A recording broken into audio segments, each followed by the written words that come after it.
नमस्कार, मी प्राध्यापक डॉक्टर संजय वैद्य, MA भाग 2 अर्थशास्त्र सेमिस्टर 3 साठीचा जो तिसरा अनिवार्य पेपर आहे संशोधन पद्धती, त्यामधले दुसऱ्या प्रकरण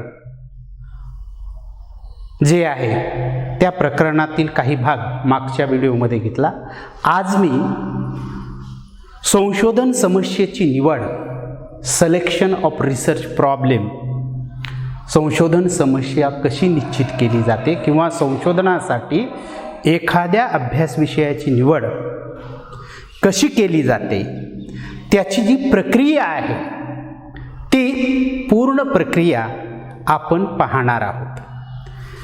की शास्त्रीय पद्धतीनं संशोधन कार्य करताना संशोधन समस्येची निवड आणि तिचं सूत्रण ही त्या संशोधनातील अत्यंत महत्त्वाची पायरी आहे. किंबहुना या पायरीपासूनच संशोधन कार्याची सुरुवात होते.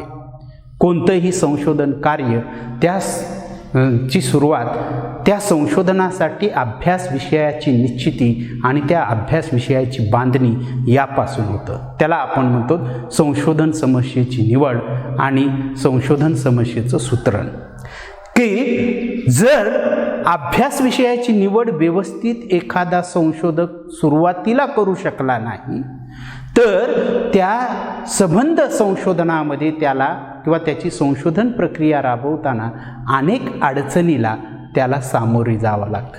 त्याच्या संशोधन कार्यामध्ये अनेक अडथळे निर्माण होतात. संशोधन समस्येच्या सूत्रणामुळे किंवा संशोधन समस्या सुव्यवस्थित निर्धारित केल्यामुळं त्याला संशोधन कार्यामध्ये काय काय अडचणी येऊ शकतात, त्या कशा पद्धतीनं सोडवाव्या या संदर्भात मार्गदर्शन, संशोधनासाठी कोणती माहिती उपयुक्त आहे ती कशी मिळवावी, त्या माहितीवर कशा प्रक्रिया कराव्यात या संबंध बाबीचा विचार करावा लागतो. आणि हे सगळं विचार करून संशोधनासाठी एखादा विषय निवडावा लागतो. म्हणून की मानवाच्या अनुभव कक्षेत येणाऱ्या एखादा प्रश्न, एखादी समस्या जर अनुत्तरित असेल तर तिचे उत्तर शोधण्याचे आव्हान संशोधकापुढे उभा राहते. आणि मग त्यावेळी ते आव्हान स्वीकारून त्या विषयाच्या संदर्भात जाणून घेण्याची तीव्र इच्छा ही संशोधनाची जननी आहे. ती गरज ही संशोधनाची जननी आहे. कशाची गरज?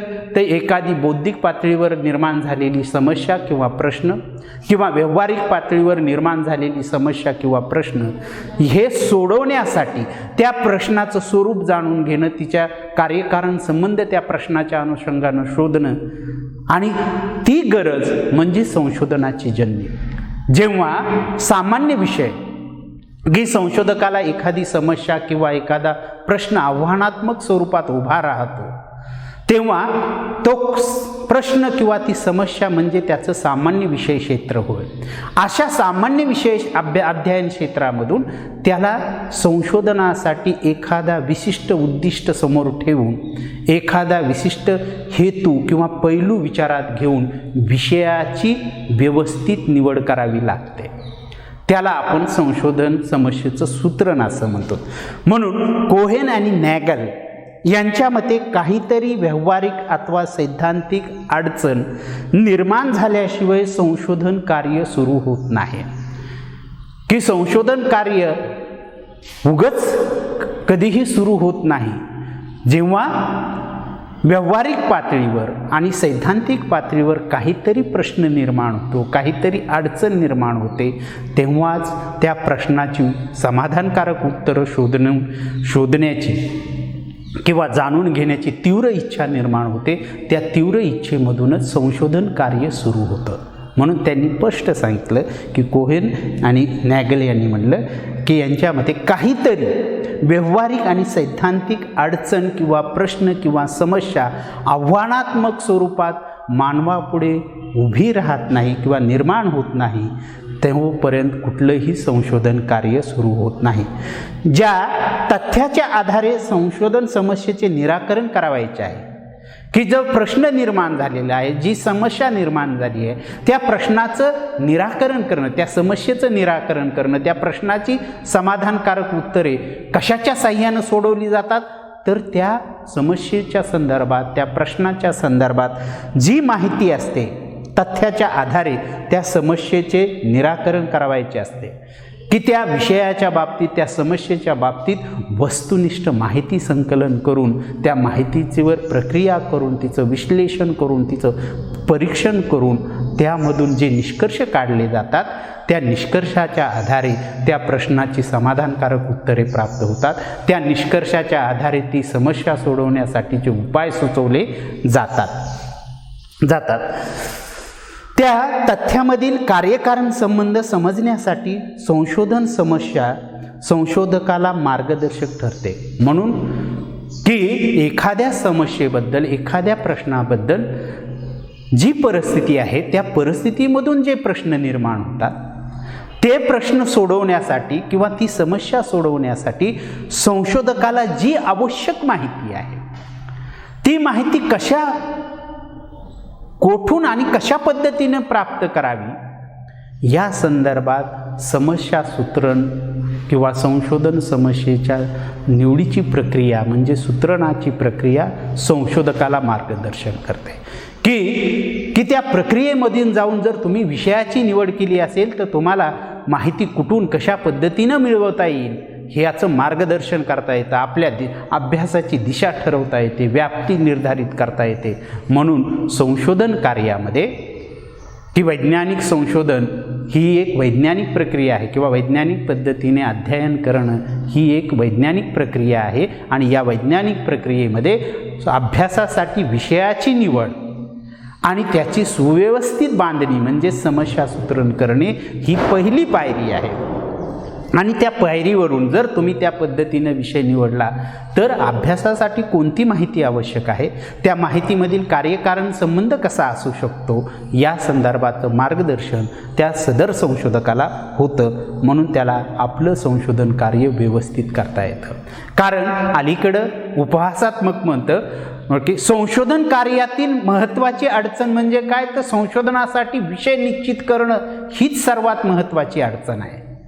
की बऱ्याच वेळा वेगवेगळ्या ज्ञानशाखेमध्ये जे नवके संशोधन असतात, नव्यानं प्रवेश करतात, त्यांना अभ्यासासाठी कोणता विषय निवडावा हीच सर्वात मोठी समस्या असते. आणि म्हणून जर त्यांना त्या क्षेत्रात राहून MPhil PhD कुठलं संशोधन कार्य करावायचं असेल तर त्यांना अतिशय काळजीपूर्वक संशोधनाचा विषय निर्धारित करावा लागतो आणि त्याची व्यवस्थित बांधणी करावी लागते. म्हणून आपल्याला यावरून थोडक्यात संशोधकासमोर निर्माण होणारी एखादी सैद्धांतिक आणि व्यावहारिक अडचण म्हणजे समस्या असेही म्हणता येईल. की संशोधकापुढे की यावरून थोडक्यात आपल्याला असं म्हणता येईल की व्यावहारिक पातळीवर आणि सैद्धांतिक पातळीवर जेव्हा एखाद्या विषयाबद्दल, एखाद्या घटनेबद्दल, एखाद्या व्यवहाराबद्दल जो काही प्रश्न निर्माण होतो तो प्रश्न म्हणजे संशोधकाच्या दृष्टीनं संशोधन समस्या होय. एखाद्या सिद्धांताचे वर्णन केलेल्या स्थितीत किंवा एखाद्या सिद्धांत असेल, अर्थशास्त्राचा असेल, राज्यशास्त्राचा असेल, भौतिकशास्त्राचा, आणि त्या सिद्धांतामधून जी परिस्थिती मांडलेली आहे ती परिस्थिती प्रत्यक्षात त्या परिस्थितीच्या बाबतीत प्रत्यक्षात विरोधाभास असेल तेव्हा देखील संशोधकापुढे प्रश्न निर्माण होतो. जसं की आपण मागणीचा विरोधाभास पाहतो, गिफन पॅराडॉक्स, की मागणीच्या नियमाबद्दल असं सांगितलं जातं की बाजारात इतर परिस्थिती कायम असताना एखाद्या विशिष्ट वस्तूची बाजारातील किंमत वाढली तर मागणी कमी होते आणि बाजारात त्याच वस्तूची किंमत कमी झाली तर मागणी वाढते. हा मागणीचा सर्वसामान्य नियम आहे. परंतु सर्वच परिस्थितीमध्ये ते होतं का? सर्वच वस्तूच्या बाबतीत असंच अनुमान दिसून येतं का? जेव्हा असं होतं आणि ज्यावेळेस त्या गिफनला की कमी दर्जाच्या वस्तू आहेत, लोकांचं उत्पन्न स्थिर आहे, कमी दर्जाच्या वस्तू आहेत आणि त्या वस्तूच्या किमती कमी झाल्या म्हणून मागणीत वाढ झाली असंही दिसून नाही आलं आणि त्या वस्तूच्या किमतीत वाढ झाली म्हणून त्या वस्तूची मागणी कमी झाली असंही दिसून नाही आलं. त्यालाच आपण गिफनचा पॅराडॉक्स म्हणतो. म्हणजे एखाद्या सिद्धांतातून, एखाद्या नियमातून, एखाद्या प्रतिमानातून जी व्यवहारिक म्हणजे निष्कर्ष मांडून जी परिस्थिती सांगितलेली आहे ती प्रत्यक्षात व्यवहारात दिसून येत नसेल, त्या परिस्थितीच्या बाबतीत व्यवहारात विरोधाभास दिसत असेल, तर त्यामधून देखील प्रश्न निर्माण होतात आणि ते प्रश्न देखील संशोधकाच्या दृष्टीनं संशोधन समस्या ठरू शकतात. म्हणून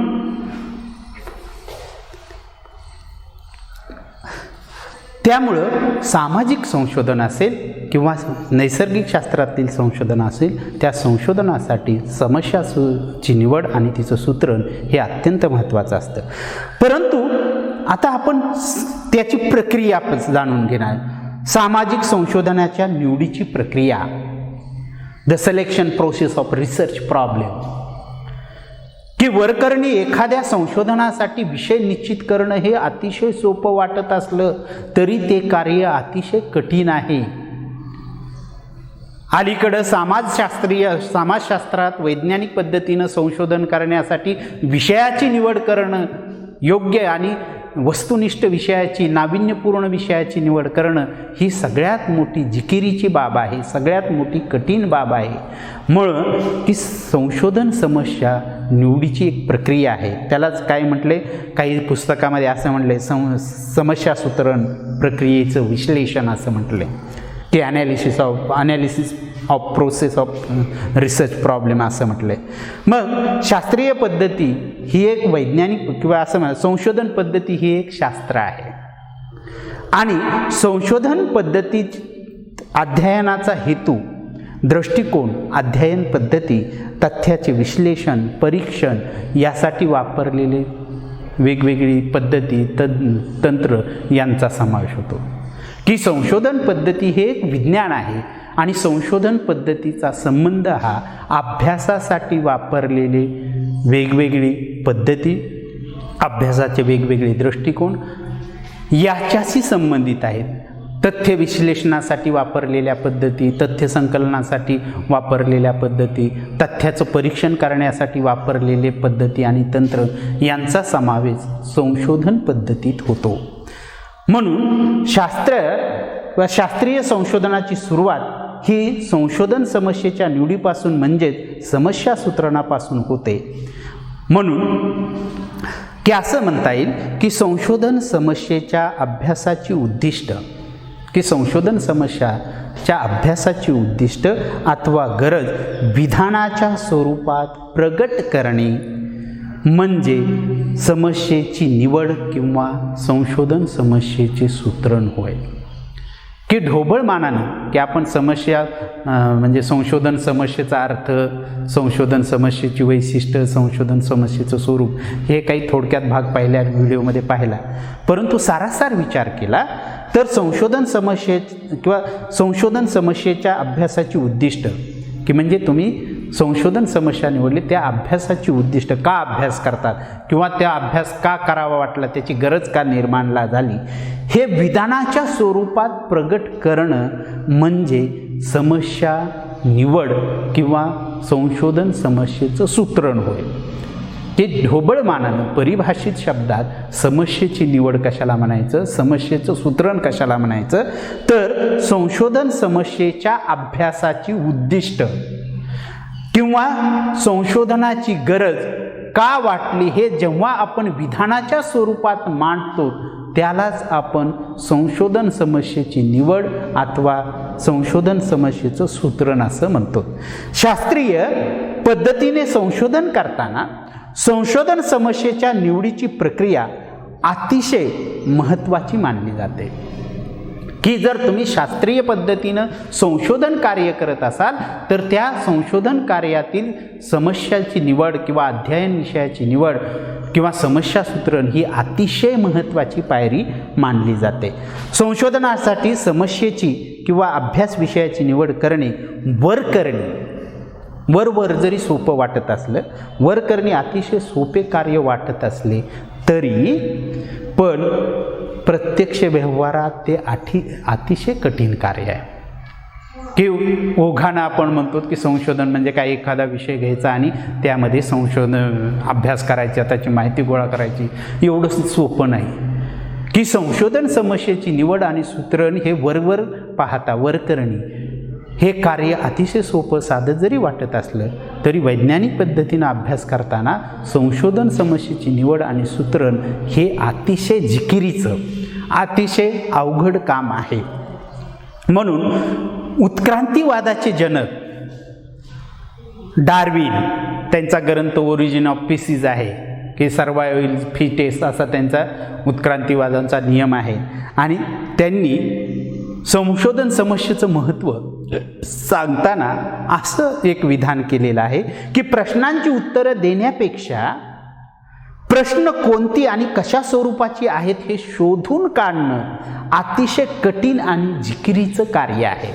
की डार्विन यांच्या शब्दात की प्रश्नांची उत्तरं कुणीही देऊ शकतं, परंतु प्रश्न वस्तुनिष्ठ स्वरूपात उपस्थित करणं, प्रश्न कोणते आणि कशा स्वरूपाचे आहेत हे शोधून काढणं हे कार्य अतिशय कठीण आहे. म्हणून संशोधन कार्यात संशोधन समस्येची निवड आणि सूत्रण अतिशय महत्त्वाचं आहे. की संशोधनाचे निष्कर्ष हे ते वेगळं, परंतु त्यासाठी संशोधन विषयाची निवड करणं हे अतिशय महत्त्वाचं आहे. समाजशास्त्रीय संशोधनासाठी कोणत्या विषयाची अथवा समस्येची निवड करावी हे संशोधकाला इतके कठीण का वाटते असा जर विचार केला की बाबा समाजशास्त्रामध्ये अलीकडं की वैज्ञानिक शास्त्र आणि समाजशास्त्र असा विचार केला तर समाजशास्त्रामध्ये एखादं नाविन्यपूर्ण संशोधन करायचं असेल तर एखादा नाविन्यपूर्ण विषय निश्चित करायचा असेल तर त्या संशोधकाला ती बाब अतिशय कठीण वाटते. याचे अतिशय समर्पक स्पष्टीकरण की का कठीण वाटतं याचं समर्पक स्पष्टीकरण रॉबर्ट मर्टन यांनी केलेलं आहे. त्यांच्या मते काय, त्यांनी त्यांच्या शब्दात सांगितले, जेव्हा एखाद्या सामान्य विषय क्षेत्राची माहिती प्रस्थापित ज्ञान म्हणून स्वीकारली जाते, एखाद्या सामान्य विषयाची माहिती प्रस्थापित ज्ञान म्हणून स्वीकारली जाते, तिचे समर्पक अथवा तिची समर्पक आणि त्या अथवा माहिती सुधारणा करण्यासाठी की त्या विषयाच्या संदर्भातील समर्पक माहितीच्या बाबतीत अनेक प्रश्न येतात आणि त्या माहितीत सुधारणा करण्यासाठी, ज्ञान प्राप्त करण्यासाठी, स्वीकारण्यासाठी आपल्याला संशोधन कार्य करावं लागतं. की सामाजिक संशोधनामध्ये सामान्य विषय क्षेत्राची माहिती प्रस्थापित ज्ञान म्हणून स्वीकारली जाते की जे काही ज्ञान असेल त्या विषयाचं स्वीकारलं जातं, तिचे समर्थन अथवा त्या माहितीत सुधारणा करण्याची जी नवीन माहिती आवश्यक असते की त्या नवीन माहिती आवश्यक असते, ती माहिती उपलब्ध नसते आणि त्यामुळं अनेक प्रश्न निर्माण, ती माहिती जे प्रश्न विचारल्याने उपलब्ध होऊ शकते तसे प्रश्न तयार करणे अधिक कठीण आहे. की एखाद्या सामान्य विषयामध्ये जे प्रस्थापित ज्ञान आहे ते प्रस्थापित ज्ञान आपण स्वीकारलं तर त्या ज्ञानाचं समर्थन करावं लागतं. ते खरं आहे की नाही हे वस्तुनिष्ठ पुराव्याच्या आधारे सांगावं लागतं. अनुभव प्रामाण्य हे वैज्ञानिक संशोधनाची पहिलं तत्व आहे. म्हणून संशोधनामध्ये जे सामान्य क्षेत्र आहे त्या सामान्य क्षेत्रात जे काही प्रस्थापित ज्ञान आहे एखाद्या सामाजिक समस्येबद्दल, सामाजिक व्यवहाराबद्दल, घटनेबद्दल, ते प्रस्थापित ज्ञान योग्य आहे की नाही याचं समर्थन करण्यासाठी त्याच्या वस्तुनिष्ठ माहिती आवश्यक असते आणि ती माहिती मिळवण्यासाठी जे प्रश्न निर्माण करावे लागतात ते प्रश्न निर्माण करणं अतिशय कठीण काम आहे. म्हणून सामाजिक संशोधनात संशोधन निवडीची प्रक्रिया अतिशय कठीण मानली जाते.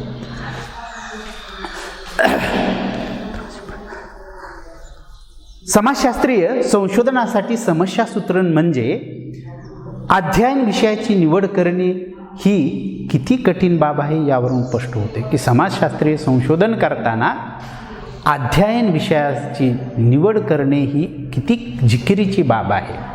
कारण संशोधक त्या समाजाचा घटक आहे आणि त्या समाजाच्या बाबतीत, त्याच्या व्यवहाराच्या बाबतीत जे प्रस्थापित ज्ञान आहे ते प्रस्थापित ज्ञान वस्तुनिष्ठ आहे की कालबाह्य झालेलं आहे, त्या प्रस्थापित ज्ञानाची उपयोगिता किती आहे हे पाहण्यासाठी हे तपासून पाहण्यासाठी काही माहिती आवश्यक असते, वस्तुनिष्ठ पुरावे आवश्यक असतात आणि ते पुरावे गोळा करण्यासाठी काही प्रश्न निर्माण करावे लागतात आणि हे प्रश्न निर्माण करणं सामाजिक संशोधनाच्या दृष्टीनं अतिशय कठीण आणि जिकिरीचं कार्य आहे असं त्यांचं म्हणणं आहे. म्हणून संशोधकास आपल्या अभ्यास विषयाशी संबंधित प्रचलित ज्ञानाचा पूर्ण परिचय असणे आवश्यक आहे. म्हणजे संशोधन करताना जी संशोधन समस्या अभ्यासासाठी सामान्य विषय म्हणून निवडली, त्या संशोधन सामान्य विषय क्षेत्राचं संशोधकाला पुरेपूर ज्ञान असलं पाहिजे. की एखाद्या सामान्य अभ्यास क्षेत्र संशोधनाचं अध्ययन क्षेत्र म्हणून जर संशोधकानं निवडलं तर त्याचं पुरेपूर त्याला ज्ञान असणं गरजेचं आहे किंवा त्याचा परिचय असणं गरजेचं आहे. उदाहरण म्हणून आपल्याला सांगायचं असेल तर दारिद्र्याची समस्या ही काय झाली, त्याचं सामान्य अध्ययन क्षेत्र झालं, परंतु दारिद्र्याच्या समस्येबद्दलची माहिती त्याला आवश्यक आहे. दारिद्र्य कशाला म्हणायचं, दारिद्र्याचं प्रमाण म्हणजे दारिद्र्य मोजण्याचे मापदंड काय आहेत, वेगवेगळ्या समित्यांनी त्याबद्दलचे निष्कर्ष काय मांडलेले आहेत, हे त्या संशोधकाला माहिती असणं गरजेचं आहे. त्याशिवाय त्याचा विषय निश्चित करता येत नाही. म्हणून दारिद्र्याच्या समस्या संशोधनासाठी निवड करून अध्ययनाची उद्दिष्ट विधानाच्या स्वरूपात प्रगट करावी लागतात. त्याला समस्या सूत्रण असे म्हणतात. की दारिद्र्याच्या समस्येचं अध्ययन करावं लागतं की पूर्व म्हणजे त्यासाठी त्याला काय करावं लागतं की त्या दारिद्र्याच्या क्षेत्रामध्ये ज्या ज्या लोकांनी संशोधन केले पूर्वी त्याचं अध्ययन करावं लागतं, त्याचे पुस्तकं वाचावे लागते, ग्रंथ असतात, शासकीय अहवाल असतात, त्याचं अध्ययन करावं लागतं आणि त्यावरून त्याला आपल्या विषयाची बांधणी करावी लागते. त्यासाठी संशोधन कार्यात संदर्भ साहित्याच्या आढाव्याला विशेष महत्त्व आहे. रॉबर्ट ॲलन यांनी संशोधन समस्येच्या निवडीच्या प्रक्रियेचे विश्लेषण करून समस्या सूत्रणाच्या प्रक्रियेचे 5 टप्पे सांगितले आहेत. की रॉबर्ट ॲलन यांनी काय सांगितले की जी सामाजिक संशोधनामध्ये संशोधन समस्येची निवड आणि सूत्रण ही प्रक्रिया अतिशय जिकिरीची आहे, तरी पण वैज्ञानिक पद्धतीनं जर संशोधन कार्य करायचं असेल तर संशोधन समस्येच्या निवडीच्या प्रक्रियेमध्ये काही बाबी आहेत आणि त्यांनी त्यामध्ये पहिली बाब सांगितलेली आहे ती आहे संशोधन फल उपयोगिता. संशोधनाची फलनिष्पत्ती हे कारण सांगितलं आहे. म्हणजे ते संशोधन स्वतः संशोधकाला किती लाभदायक आहे किंवा त्या संशोधनाचा संशोधकाला स्वतः लाभ होणार आहे, त्या संशोधनाशी संबंधित असणारा समूह असेल किंवा एखादी संस्था असेल त्यांना किती लाभ होईल हे पहिल्यांदा निर्धारित करावं लागतं. त्याला आपण काय म्हटलेलं आहे, संशोधन फलोपयुक्त की त्याला काय म्हणतात, रिसर्च आउटकम असं म्हणतात. रिसर्च आउटकम म्हणायचे. फलनिष्पत्ती की संशोधनाची फलनिष्पत्ती की या संशोधनाचा स्वतः संशोधक लाभार्थी आहे, त्या संशोधनाच्या संपर्कात येणाऱ्या म्हणजे ते संशोधन कार्याच्या संपर्कात येणाऱ्या व्यक्तिसमूहाला त्याचा लाभ होणार आहे. कधीकधी त्या एखादी संस्था असते तिला लाभ होणार आहे हे आधी ठरवावं लागतं. दुसरी त्यांनी सांगितले संशोधन फलोपयुक्तीचे उद्दिष्ट की या संशोधनाचा उपयोगाची उद्दिष्ट सांगावी लागतात, निर्धारित करावी लागतात की संशोधन कशासाठी करायचे, कोणासाठी करायचे, का करायचे, कशासाठी संशोधन करायचे याची उद्दिष्ट आधी निर्धारित करावी लागतात. आणि त्यांनी पुढची पायरी सांगितलेली आहे संशोधनाची उद्दिष्ट साध्य करण्यासाठी पर्यायी साधने. की तुम्ही अभ्यास विषयाचे कुणाला लाभ होणार आहे, त्यानंतर त्याचा अभ्यासाच्या लाभाच्या दृष्टीने उद्दिष्ट निर्धारित करणं आणि ते उद्दिष्ट साध्य करण्यासाठी कोणते पर्याय उपस्थित आहेत हे देखील या अभ्यास म्हणजे संशोधन समस्येच्या निवडीत विचारात घ्यावं लागतं. त्या प्रक्रियेत की आपल्याला ह्या संशोधन समस्येच्या माध्यमातून निवडलेल्या अभ्यास विषयाच्या माध्यमातून जी काही उद्दिष्ट ठरवलेली आहेत ती उद्दिष्ट साध्य करण्यासाठी कोणते पर्याय आहेत की एखादं उद्दिष्ट साध्य करण्यासाठी अनेक पर्याय असतात. त्या पर्यायापैकी कोणता पर्याय अधिक चांगला, अधिक प्रभावी, अधिक कार्यक्षम आहे हे निर्धारित करावं लागतं आणि त्याचा अवलंब करण्याचा प्रयत्न करावा लागतो. आणि त्यानंतर विशिष्ट उद्देश म्हणजे की संशोधन समस्येच्या निर्मिती प्रक्रियेतील ज्या पायऱ्या आहेत ती विशिष्ट उद्देश सांगायचे की विशिष्ट साध्य किंवा उद्दिष्ट पूर्ण करण्यासाठी किमान 2 मार्ग असल्याशिवाय संशोधन अधिक प्रभावी होऊ शकत नाही किंवा असल्याशिवाय कोणत्या साधनांचा प्रभावी वापर होतो हे कळत नाही. हे चांगलं का ते चांगलं कधी कळालं पाहिजे तर 2 साधनं असली पाहिजेत की एखादं संशोधन कार्य पूर्ण किंवा एखाद्या संशोधनामध्ये जी माहिती गोळा केली त्या माहितीचं विश्लेषण करण्यासाठी 2 साधनं असली पाहिजेत. जर सरासरी माध्य काढल्यामुळं अधिक चांगली निष्कर्ष निघेल का गणितीय माध्य काढल्यामुळं अधिक चांगला माहिती म्हणजे अनुमान निष्कर्ष काढता येईल, पर्यायी 2 साधनं आहेत. त्याचा साधक बाधक विचार करता आला पाहिजे. म्हणजे कुठलंही उद्दिष्ट साध्य करण्यासाठी 2 साधनं तरी असले पाहिजे तरच त्यांच्या प्रभावाची तुलना आपल्याला करता येते. हेही करावं लागतं.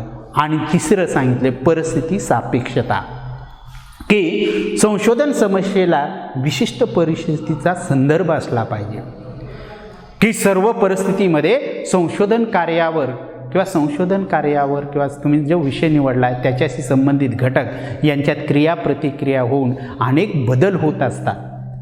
आणि त्या बदलाचा जर विचार केला तर विशिष्ट परिस्थितीचा संदर्भ संशोधन समस्येला देणं गरजेचं आहे की या कालावधीमध्ये दारिद्र्याचं प्रमाण किती आहे. कारण आपण पुढच्या काळामध्ये जर देशाची परिस्थिती चांगली सुधारली तर ते प्रमाण कमी होईल, त्याची तीव्रता कमी होईल त्या समस्येची. म्हणून तिला संशोधन समस्येला काय करावं लागतं की परिस्थिती सापेक्ष संबंध असला पाहिजे किंवा जोडला पाहिजे तरच ती समस्या अधिक चांगल्या पद्धतीनं आपल्याला थोडक्यात संशोधन समस्या सोडवणे किंवा संशोधन समस्या निर्धारित करणे किती कठीण कार्य आहे हे तुम्हाला स्पष्ट होईल. म्हणजे की यावरून संशोधन समस्येचे सुस्पष्ट व्यवस्थित स्वरूपात मांडणी करणे म्हणजेच समस्या सूत्रण होय. थोडक्यात योग्य पद्धतीने मांडलेल्या संशोधन समस्येचे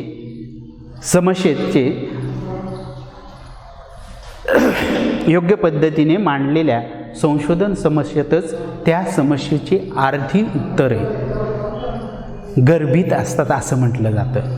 जर तुम्ही संशोधन प्रक्रिये म्हणजे संशोधन समस्या निवडीच्या प्रक्रियेत विशिष्ट क्रमबद्धता ठेवून योग्य पद्धतीनं संशोधन समस्या निवडली असेल तर त्या संशोधन समस्येच्या सूत्रणामध्येच त्या समस्येची अर्धी उत्तरे दडलेली असतात, गर्भित असतात असं म्हटलं जातं.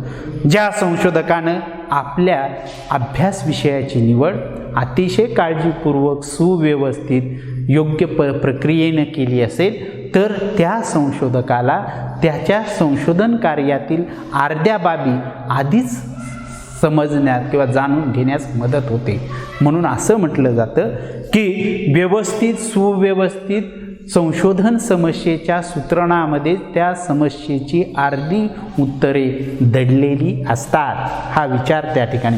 आता आपण संशोधन समस्येच्या सूत्रणाच्या प्रक्रियेतील घटक जे आहेत त्याचा विचार करणार की एखाद्या संशोधन समस्येची जी प्रक्रिया आहे, संशोधन समस्या निश्चितीची जी प्रक्रिया आहे त्यामध्ये 3 घटकांचा समावेश असतो. एक प्रारंभिक प्रश्न, दुसरं प्रश्नाची युक्तनिष्ठ समर्थन किंवा युक्तिवादाच्या आधारे समर्थन करणं आणि विशेषीकरण किंवा विवेकीकरण असे 3 घटक असतात की कुठलीही संशोधन समस्या निर्धारित करण्याची जी प्रक्रिया असते त्यामध्ये प्रामुख्यानं 3 घटकांचा विचार केला जातो. आणि त्यातला पहिला घटक आहे तो म्हणजे प्रारंभिक प्रश्न. की संशोधन समस्येच्या प्रक्रियेची सुरुवात प्रारंभिक प्रश्नापासून होते. की कुठल्याही संशोधनासंदर्भात संशोधन समस्या निर्धारणाची प्रक्रिया ही प्रारंभिक प्रश्नातून होते. आपल्या संशोधनाद्वारे काय जाणून घ्यायचं आहे किंवा काय शोधून काढावायचं आहे या हेतूने संशोधकाने केलेले प्रश्न म्हणजे प्रारंभिक प्रश्न, की प्रारंभिक प्रश्नापासून संशोधन समस्या निवडीची प्रक्रिया सुरू होते. संशोधन समस्येच्या निवड प्रक्रियेतला हा एक घटक आहे प्रारंभिक प्रश्न, की आपल्याला संशोधनामधून काय जाणून घ्यायचं आहे, काय शोधून काढावायचं आहे आणि या उद्देशानं जे जे प्रश्न संशोधकाच्या मनात उपस्थित होतात अशा प्रश्नाला आपण प्रारंभिक प्रश्न असे म्हणतो. आणि या प्रश्नाची उत्तरे कोठून शोधून काढावायची याचं देखील स्पष्टीकरण त्याला द्यावं लागतं. म्हणजे संशोधन अध्ययनाद्वारे समस्येची उत्तरे कोठे शोधण्याची ह्याची स्पष्टीकरण केलं पाहिजे. आपण या पुढचा भाग पुढच्या तासाला घेऊ.